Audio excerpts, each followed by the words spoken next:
पिछले एपिसोड में लड़की ने हाओ चेन की गर्दन पर चाकू रख दिया था। यह देख हाओ चेन पूछता है क्या तुम ठीक हो, जिसके बाद लड़की चाकू हटा लेती है, लेकिन अब उसका पैर जख्मी हो गया था जिसकी वजह से वो नहीं चल पा रही थी। तभी हाओ चेन को पता चलता है लड़की काफी परेशान है और वो बोल भी नहीं पा रही। इसके बाद लड़की हाओ चेन के हाथ पर लिखती है कि तुम यहाँ से भाग जाओ। इस पर हाओ चेन कहता है तुम चिंता मत करो, मैं तुम्हें कुछ भी नहीं होने दूंगा क्योंकि अब तो मैं प्रमोट भी हो गया हूँ। लेकिन इसी वक्त इसके पीछे एक बीस्ट आ जाता है जिसे देख हाओ चेन काफी डर जाता है। लेकिन अब यहाँ पर और भी बीस्ट आ गए थे। यह देखते ही हाओ चेन लड़की को अपने साथ ले लेता है और अब इनसे बचकर भागने लगता है, जिसके दौरान बीस्ट इसके काफी नजदीक तक आ जाते हैं। तभी एक बीस्ट ऊपर से पकड़ने की कोशिश करता है, लेकिन हाओ चेन फिर भी इसे बचा लेता है। तभी अचानक से इसका पैर पत्थर में टकरा जाता है और वो लड़की को लेकर नीचे गिर जाता है, लेकिन फिर भी वो लड़की को चोट नहीं आने देता। तभी इसी वक्त बीस्ट इन पर हमला करने आता है, लेकिन हाओ चेन लड़की को बचा लेता है और अब इनके साथ में फाइट करने लगता है। लेकिन बीस्ट काफी ताकतवर था और वो इसे एक पंच मार देता है, जिसके बाद हाओ चेन लड़की के ऊपर आकर गिर जाता है। तब हाओ चेन कहता है तुम्हें डरने की जरूरत नहीं है, मैं तुम्हें कुछ भी नहीं होने दूंगा। इसके बाद वो फिर से बीस्ट के सामने खड़ा हो जाता है और वो जान गया था कि इनकी असली ताकत इनके पंजे और दांत में है। इसलिए हाओ चेन इसके पेट पर किक मारता है और अगली बार इसकी गर्दन पर हमला करता है। लेकिन अब इस बात से बीस्ट काफी गुस्सा हो जाता है और हाओ चेन को बहुत बुरे तरीके से मारने लगता है। तभी बीस्ट लड़की की ओर जाने लगते हैं, लेकिन हाओ चेन इसे दूर हटा देता है। लेकिन तभी बीस्ट इस पर एक पावरफुल अटैक कर देता है जिसे हाओ चेन नहीं रोक पाता।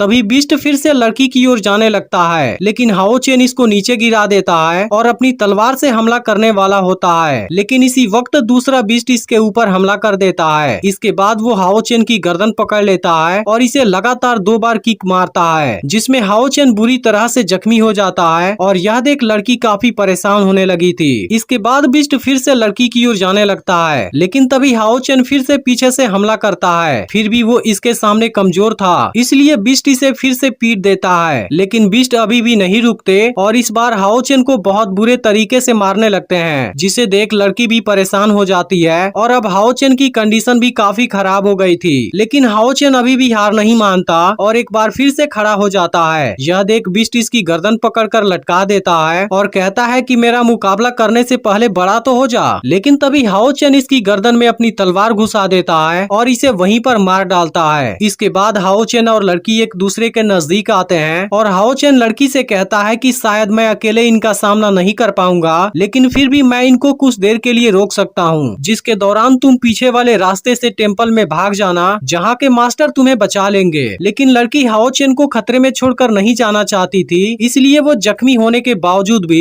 इसका साथ देने के लिए तैयार हो जाती है। इसके बाद बीस्ट इनकी ओर दौड़ते हुए आते हैं, लेकिन अब लड़की अपनी फास्ट स्पीड का यूज करती है और बीस्ट को मारने लगती है, जबकि हाओ चेन भी इनके साथ शानदार फाइट करता है। लेकिन तभी बीस्ट इस पर फिर से भारी पड़ने लगता है और यह देख लड़की इसकी हेल्प करने आती है। लेकिन तभी दूसरा बीस्ट इसे रोक देता है और अब इसको मारने आ जाता है। लेकिन इसी वक्त लड़की को एक फ्लैशबैक आता है, जहाँ इसके फादर बोल रहे होते हैं कि आज से तुम मेरी डॉटर नहीं हो, बल्कि एक रिइंकार्नेशन सेंट यानी कि पुनर्जन्म महात्मा हो। इसलिए तुम्हारा ना कोई दोस्त होगा और ना ही तुम्हारे पास आजादी होगी। इसके अलावा तुम्हारे सभी सेंस भी काम करना बंद कर देंगे। इसलिए मिशन में सभी के लिए सेक्रीफाइस करना होगा और तुम्हारे पास कोई दूसरा चॉइस नहीं होगा। इसके बाद लड़की फिर नीचे गिर गई थी। इधर अब हाओ चेन बीस्ट को मारने जाता है, लेकिन तभी कोई पावर बहुत फास्ट स्पीड से घूमती है और सभी बीस्ट को एक झटके में मार गिराती है, जो कि असल में कोई मिस्टीरियस आदमी था। और वो लड़की से कहता है कि तुम्हारी कंडीशन तो काफी खराब हो गई है। फिर वो इनके सामने आता है और लड़की को अपने साथ ले जाने की बात करने लगता है, लेकिन उसे देख लड़की काफी डर रही थी, इसलिए हाओ चेन कहता है शायद वो तुम्हारे साथ नहीं जाना चाहती। यह सुनते ही मिस्टीरियस आदमी एक झटके में इसे बेहोश कर देता है और अब लड़की काफी डर गई थी। फिर आदमी कहता है कि डरो मत, मैं तुम्हारे लिए ही आया हूँ। इसके बाद वो लड़की की सारी इंजरी हील कर देता है और कहता है कि इस लड़के की इंटरनल ऑर्गन डैमेज हो गई है, इसके अलावा इसकी सारी हड्डी पसली भी टूट चुकी है। यह सुनकर लड़की मिस्टीरियस आदमी के पास आती है और हाओ चेन की हेल्प करने के लिए कहती है। तब आदमी कहता है मैं उसे हील कर दूंगा, लेकिन तुम्हें प्रॉमिस करना होगा कि तुम नहीं भागोगी और उसके बाद रिइंकार्नेशन वीमेन वाली ट्रायल को कंप्लीट करोगी। अब लड़की इसके बारे में केवल सोचकर ही डरने लगती है, लेकिन फिर भी वो हाओ चेन के हीलिंग के लिए इसकी बात मान जाती है। इसके बाद मिस्टीरियस आदमी अपनी कोई टेक्निक यूज करता है जो बहुत पावरफुल दिख रही थी और वो अब हाओ चेन को ऊपर उठा लेता है। फिर वो इसे अपनी पावर से हील करने लगता है और कहता है कि इसकी स्पिरिचुअल पावर तो बहुत लो है, ऐसा लगता है इसके पास में कोई टैलेंट नहीं है। फिर हम देखते हैं कि हाओ चेन को इस प्रोसेस में काफी दर्द हो रहा था, जिसे देख लड़की भी काफी परेशान थी। इसके बाद आदमी अपनी 1000 लेवल बर्निंग टेक्निक यूज करता है, जिसके बाद हाओ चेन की सारी इंजरी हील होने लगती है और अब इसके सिर से होकर एक पावर गुजरती है, जिसके बाद हाओ चेन की इंजरी पूरी तरह से हील हो जाती है। लेकिन इसके साथ में मिस्टीरियस आदमी ने जीरो फर्नेस की पावर का यूज किया था, जो इसको 12 सीरियसनेस से बाहर आने में हेल्प करेगी और इसकी वजह से हाओ चेन की बॉडी प्योर हो गई है। इसके बाद आदमी लड़की को यहाँ से चलने के लिए कहता है, लेकिन अब लड़की हाओ चेन के पास आती है और इसको अपना मैजिकल रिंग देने जाती है। यह देख आदमी इसे रोकना चाहता है, लेकिन लड़की इसकी कोई बात नहीं सुनती और हाओ चेन को अपनी रिंग दे देती है। इसके अलावा वो इसकी तलवार और बैग इसके पास रख देती है। फिर लड़की हाओ चेन को देख इमोशनल हो जाती है, लेकिन अब आदमी इसे यहाँ से लेकर जाने लगता है, जिसके दौरान लड़की की आंखों में आंसू थे और अब आदमी इसे अपने साथ लेकर चला जाता है, जबकि हाओ चेन अभी भी बेहोश पड़ा हुआ था। तो क्या आपको इसका अगला एपिसोड भी चाहिए? कमेंट करके जरूर बताइएगा। और अगर आपने पिछला पार्ट मिस कर दिया हो तो लेफ्ट वाली वीडियो को जरूर देख लेना, और जिन्होंने भी चैनल को अभी तक सब्सक्राइब नहीं किया है वो चैनल सब्सक्राइब करके नोटिफिकेशन को ऑल पर जरूर सेट कर देना।